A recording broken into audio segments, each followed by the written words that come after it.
The spread of VCRs and especially DVDs in their seasonal boxed set format actually textualized television shows, at once stabilizing them by turning them from flow into product, we might say, but complicating the boundaries of that product by introducing a still proliferating range of paratextual materials, and anybody who owns a DVD box set will know that we often get things such as mini documentaries, deleted scenes, alternative versions of shows, voiceover commentaries, and production notes. And we'll leave aside, for the purposes of this talk, the increasing effects of TiVo and on-demand broadcasting on this sort of process of reconceptualizing TV. The television scholar Jason Mittell, observing that television studies have usually shied away from narrative analysis to focus on the medium's forms of social embeddedness, strongly advocates a consideration of strategies of narrative complexity, particularly as these have developed over the last 2 decades or so. Among its other effects, the entanglement of tale telling offers a tremendous spur to what Wayne Booth famously called coduction, the process by which we respond collaboratively, collectively, dialogically to help co-create a thing, not only the show but also the frame of discourse around it. As Mittell indicates, this process has a long history within fan culture, and again, the obvious touchstone is Star Trek. But what is different about the 90s and the 2000s is the way that this activity, this coductive process, has been increasingly mainstreamed into part of the normal process of dealing with the show. What this suggests to me is that our critical approaches to television might usefully pick up some of the qualities of various kinds of fan discourse, and we can talk about that a little bit later. And one of the most important of these qualities, I think, has to do with a strong sense of what a work is. Fan cultures, if you spend a little time on the internet looking at them, typically show a great deal of concern about deciding what is or is not canon. That is to say, what plot points, characterizations, backstories, modes of interpreting particular important events, and so on, are to be considered authoritative and necessary not only to evaluate aspects of the show as it continues as an ongoing concern, but also to create personal spin-offs, extensions, and variations for the consumption of the community.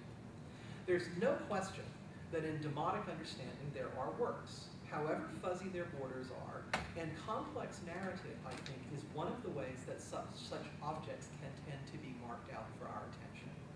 In this case, a kind of neo-formalist approach to a television series has the virtue of calling attention to the things most likely to figure in the coductive negotiations of Battlestar Galactica's primary and secondary audiences.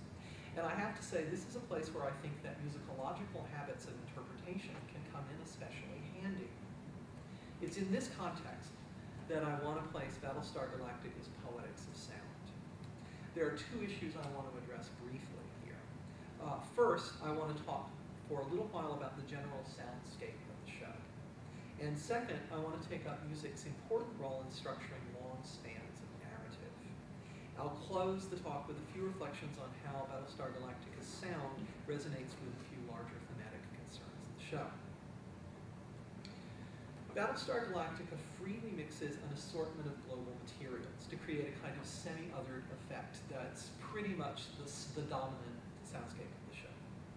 The human beings of the show, who are still in the reimagined series inhabitants of the 12 colonies of Cobol, tend to use familiar North American personal and place names with a slight demotic classical tinge. That is to say, people have names like Bill or Sam, but they also have names like Gaius.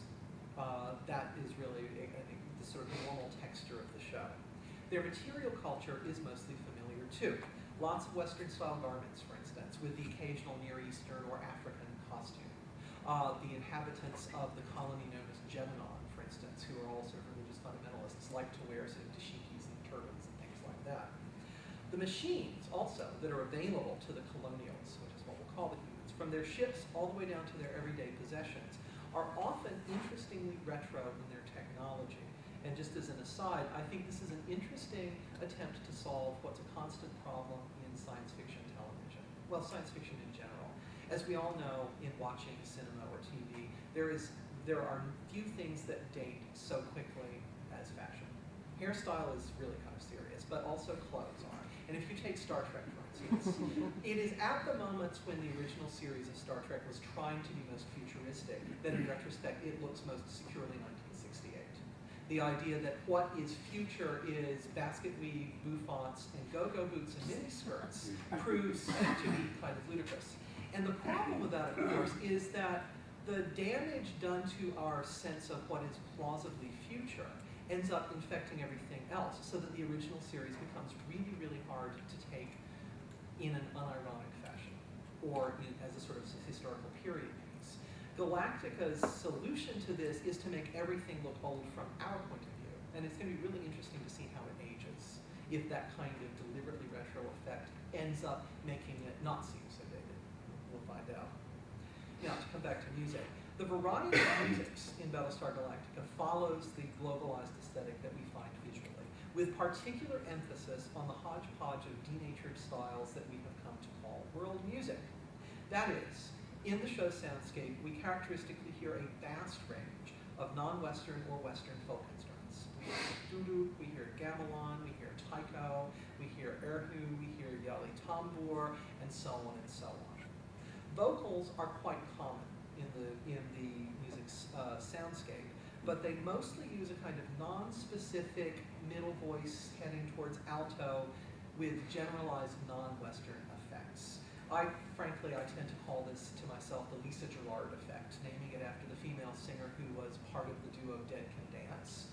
If you know very much about her career as a performer, she ends up getting a huge amount of work in Hollywood, right? She is on the soundtrack of Whale Rider. She's also on the soundtrack of Gladiator.